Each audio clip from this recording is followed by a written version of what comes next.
Olá, amigas da MCM da Igreja Batista do Meier. Nós estamos aqui para mais um estudo do trimestre. Desta vez, um artigo que eu escrevi para a revista Visão Missionária. O artigo é este: Depois que a pandemia acabar. Esse é um exercício de futurologia, porque o que vai acontecer nós não sabemos exatamente. O que a gente pode dizer é que estamos imaginando alguns cenários, algumas possibilidades que podem ou não se confirmar, ou pelo menos podem se confirmar de uma forma mais completa ou menos completa. A verdade é que a Bíblia nos adverte que só Deus sabe o que vai acontecer no futuro. Nós não temos como saber o que vai acontecer amanhã, mas temos como avaliar, temos como analisar. E nesse exercício de análise nós vamos tentar antever algumas coisas que irão acontecer depois que passar todo essa tempestade, todo esse tumulto que nós estamos vivendo com a propagação do vírus da Covid-19, que tem feito estragos no mundo inteiro. O que já está acontecendo já sabemos, né? As consequências estão aí, estamos convivendo com elas, e são adversidades que às vezes até nos surpreendem. A quantidade de pessoas atingidas no mundo inteiro, a quantidade de pessoas que estão falecendo com a Covid ou por causa da Covid, são situações que são novas. Muitas delas a gente, como pastor, ou como membro de igreja, ou como líder, ou como pai, ou como participante de uma instituição, de uma organização, de uma empresa, são situações que nós estamos aprendendo a lidar, e esperamos que quando a pandemia acabar, as coisas estejam melhores e não piores do que estavam antes. A ideia é de que isso tudo sirva de aprendizado, isso tudo sirva para nos ajudar e até para nos mudar e nos moldar às situações que virão. Nesse estudo eu tentei antever, a partir de algumas pesquisas, eu tentei verificar o que poderia acontecer na sociedade, na igreja, nas famílias, o que poderia vir a acontecer. Então eu listei algumas coisas, e eu espero que ao compartilhar dessas coisas nós possamos avaliar e refletir se isso está acontecendo mesmo, ou se isso não irá acontecer exatamente assim. A primeira coisa que eu tentei, que eu coloquei tentando perceber o que vai vir ou o que acontecerá, a primeira coisa é que há uma possibilidade que já é detectada por alguns especialistas, há uma possibilidade de que o comportamento geral das pessoas se abra de uma forma mais para a generosidade e menos para o egoísmo.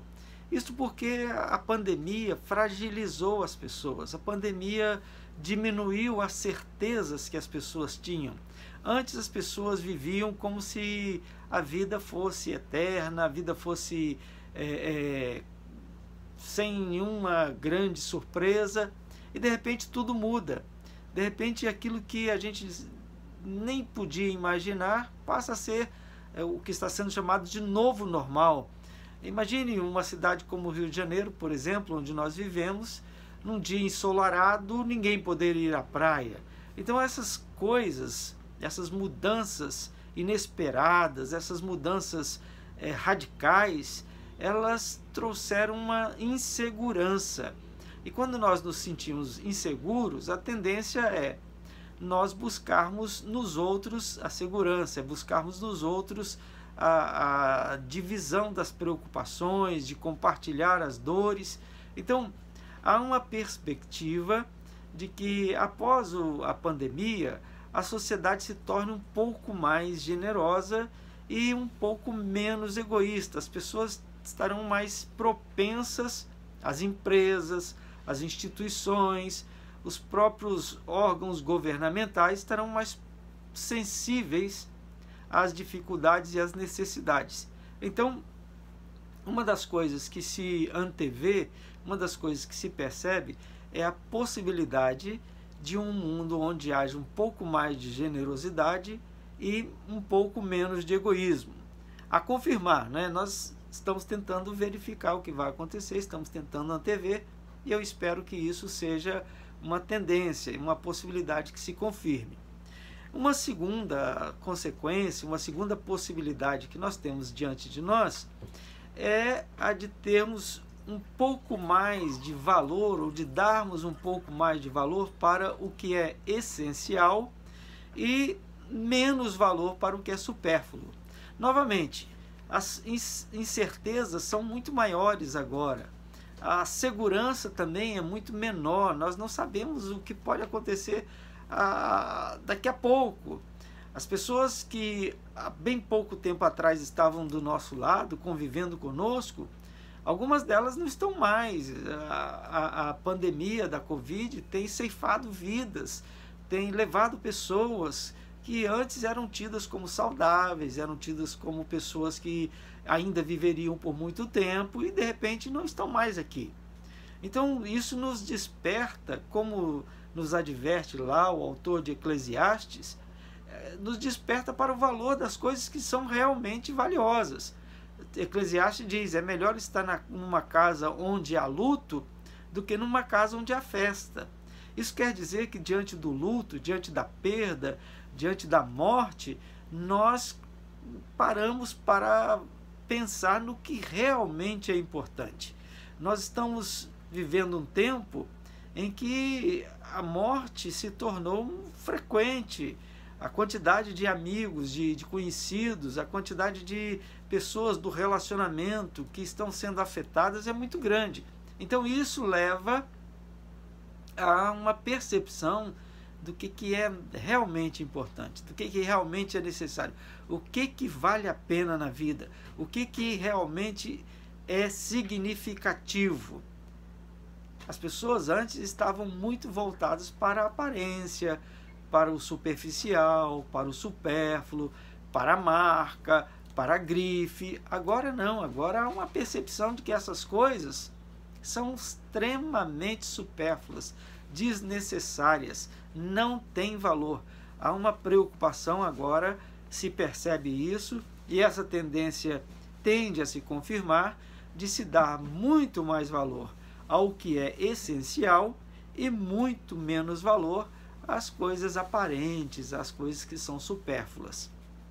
Uma terceira coisa que se antevê e que dá para se imaginar, que pode vir a acontecer, é a valorização das amizades reais, das amizades com as quais nós podemos conviver, em detrimento daquelas amizades que são virtuais, que são amizades das redes sociais, amizades dos grupos de WhatsApp, etc. Nós estamos percebendo o quanto é importante você poder abraçar alguém. Isso ficou muito nítido nas famílias em que crianças, netos, foram impedidos de abraçar os avós. Avós que foram impedidos de abraçar os netos. Filhos que não puderam conviver com os pais ou que tiveram que ficar afastados dos pais. Há pouco tempo atrás, conversando com um amigo, ele estava me dizendo da dor que era, ele estava diagnosticado com a Covid, da dor que era ter que ficar no mesmo apartamento, separado da filhinha, porque era necessário para protegê-la. Então, esse distanciamento que a pandemia provocou nos mostrou o quanto é importante estar ao lado das pessoas com as quais nós temos laços de convivência, com as quais temos relacionamento, com as quais criamos e construímos amizades. Apertar a mão, uma coisa que era tida como banal, agora é uma coisa que é significativa. Por quê? Porque a propagação do vírus nos impede da aproximação, ou pelo menos nos impedia da aproximação, ou restringia a aproximação. Então há uma valorização das amizades reais, das pessoas com as quais nós amamos, com as pessoas das quais temos um contato, em detrimento daquelas amizades que são meramente virtuais, que são amizades que não têm significado real. Então, uma das tendências que se observa para o futuro é a valorização das amizades reais, das pessoas com as quais nós temos alegria e prazer de conviver. Nunca foi tão significativa a frase "vamos tomar um café?", "vamos estar juntos para tomar um café?". Hoje, nem sempre nós podemos fazer isso. E até bem pouco tempo atrás isso era a coisa mais banal do mundo. Era uma coisa corriqueira. Agora não. Agora você conseguir separar tempo, ter condições de tomar um café com alguém é um privilégio. Então, uma tendência ou uma outra tendência é a valorização das amizades reais e desvalorização daquelas amizades virtuais que não tinham muito significado, que não tinham muita consistência e por isso mesmo não são relevantes, não são necessárias, não são válidas. Uma quarta tendência, uma quarta possibilidade para os próximos dias, assim que a pandemia acabar, e graças a Deus, nós estamos vendo que os números estão diminuindo cada vez mais, nós estamos vendo que o número de pessoas que estão falecendo está diminuindo. Louvado seja Deus por isso, e eu espero que venhamos a chegar o dia em que isso se conclua, se dê por encerrado, não tenhamos mais, a vacina esteja aí, possamos estar juntos sempre e sem nenhuma restrição. Mas uma quarta tendência, uma quarta possibilidade para quando esse tempo chegar, para quando a pandemia acabar, uma quarta possibilidade é de que as pessoas se descubram mais humildes e menos prepotentes. Assim como nós dissemos no início, mais generosidade, menos egoísmo, também há uma possibilidade de termos uma atitude de maior humildade. A fragilidade da vida, a percepção de que uma pandemia como esta pode ceifar milhões, pode ceifar a vida de milhares de pessoas, fez com que as pessoas mesmas se sentissem ou percebessem que não são tão importantes assim, que não são tão poderosas assim, que não são tão donas de si e donas das coisas como se pensava até bem pouco tempo atrás. A contaminação do vírus da Covid-19, como de qualquer outro vírus, a bem da verdade, a gente tem que dizer isso, qualquer outro vírus tem a mesma possibilidade e o mesmo poder de propagação, mas a contaminação pela Covid-19, por ser uma novidade, ela tem quebrado o orgulho das pessoas. Afinal de contas, não há barreiras sociais. Você pode ser um grande empresário, você pode ser um militar de alta patente, você pode ser um político de grande importância, você pode estar num país superpoderoso como os Estados Unidos, ou como a Rússia, ou como qualquer país da Europa, ou mesmo no Brasil, ou em qualquer outro lugar do mundo, e qualquer um pode ser contaminado pelo vírus da Covid-19. Isso leva as pessoas, quer elas queiram, quer não, a compreender, a entender, a visualizar a sua fragilidade, a perceber o quanto ela é frágil diante da vida. A gente sabe, a gente ouve desde criança que para morrer basta estar vivo, mas a gente vive como se não fosse morrer nunca. Só que a Covid-19 colocou isso muito nítido, muito claro. A qualquer tempo, qualquer um de nós pode vir a contrair o vírus. Qualquer um de nós pode desenvolver as sequelas e as consequências do vírus.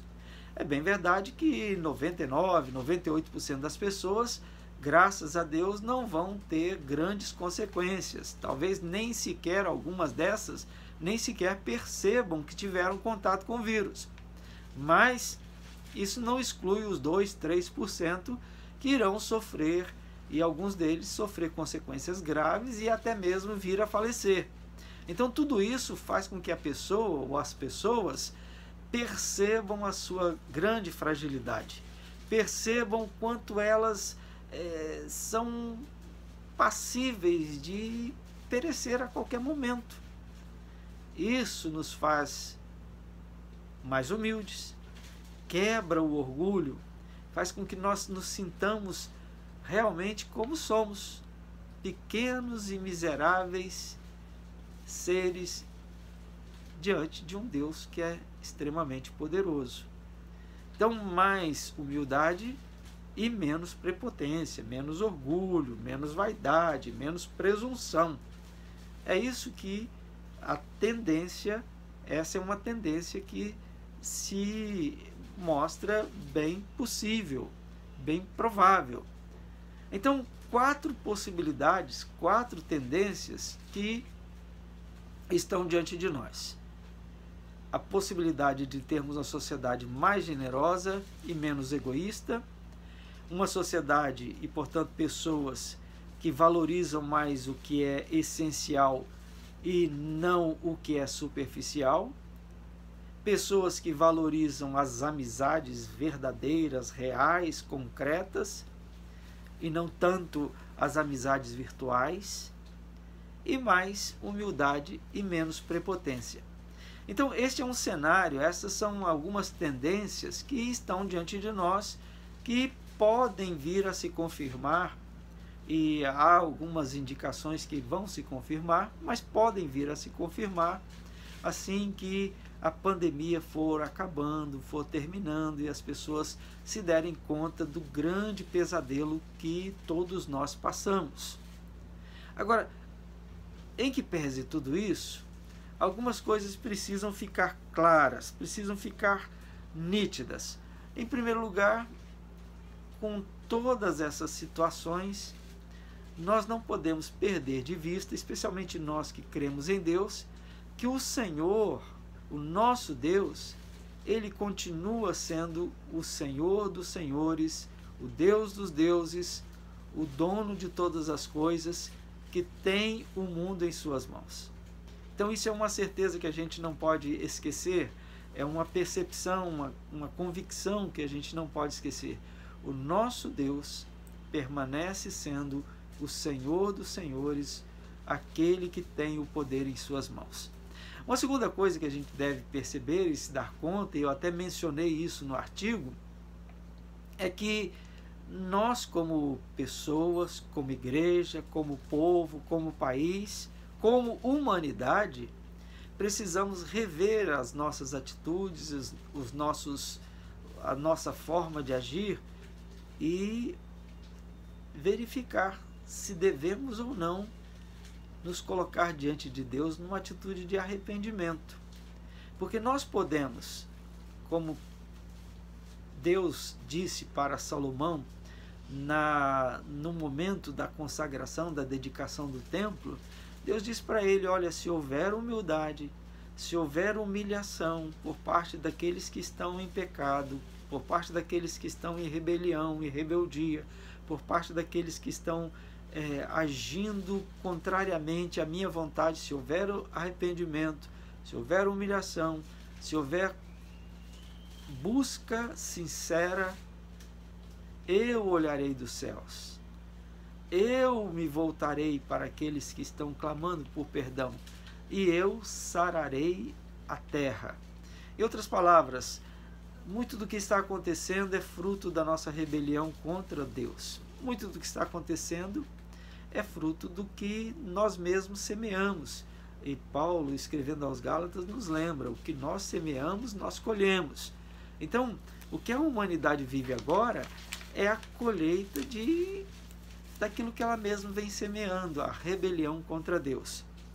E se nós estamos numa posição de rebelião, ou se a humanidade está numa posição de rebelião, se ela quer encontrar a cura, ela precisa de arrependimento, ela precisa de buscar a Deus enquanto se pode achar.